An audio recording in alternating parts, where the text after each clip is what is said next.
বাংলাদেশের পলিটিক্স খুব খারাপ জিনিস। দরকার হয় বাইরের দেশে যে ভিক্ষা করে খেন, তা বাংলাদেশে দেখেন না। বৃষ্টি পড়ছে নাকি? টোটালি ভিত্তিহীন অপপ্রচার এবং উদ্দেশ্যপ্রণোদিতভাবে আমাদেরকে হ্যারাস করা হয়েছে। কথা বলি, বাংলাদেশের পলিটিক্স খুব খারাপ জিনিস। দরকার হয় বাইরের দেশে যে ভিক্ষা করে খেন, তা বাংলাদেশে দেখেন না। একদম কোনো এভিডেন্স নেই, কোনো কিছু নেই।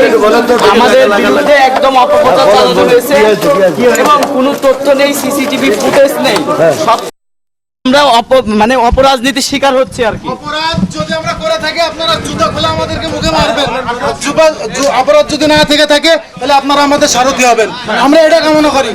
আমাদেরকে ফাঁসানোর জন্য অন্যায় বিড়াল হত্যা মামলা থেকে এটা খুব সুন্দরভাবে সাজিয়েছে, ফাঁসিয়েছে।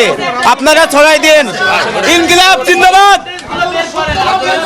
মাটি খুলে এই জন্য আমরা এই ছাত্র জনতার 24-এর আন্দোলনে প্রাণ দিয়ে নতুন থানাতে রাত 2টা থেকে 3টার পরে সিসিটিভি ফুটেজ আপনারা দেখতে পারবেন যে আমরা রাইট স্টিল নাও থানায় বসেছিলাম একদম ওসির সাথে।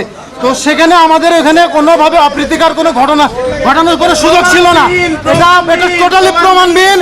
ওসি সাহেবের সাথে আমরা থানায় ছিলাম সেই সময়। এটা অন্যায়ভাবে আমাদেরকে করা হয়েছে। আপনারা দয়া করে একটা কথা বলি, থানা সিসিটিভি সাংবাদিক ভাইদের কয়েকটা কথা বলি ভাই, তথ্য শুনতে চাই ভাই। হত্যাকাণ্ডের ফুটেজ নীরব হত্যাকাণ্ডের দ্রুত মিডিয়ার কাছে যাবে। নিরাপত্তা দেওয়ার জন্য এই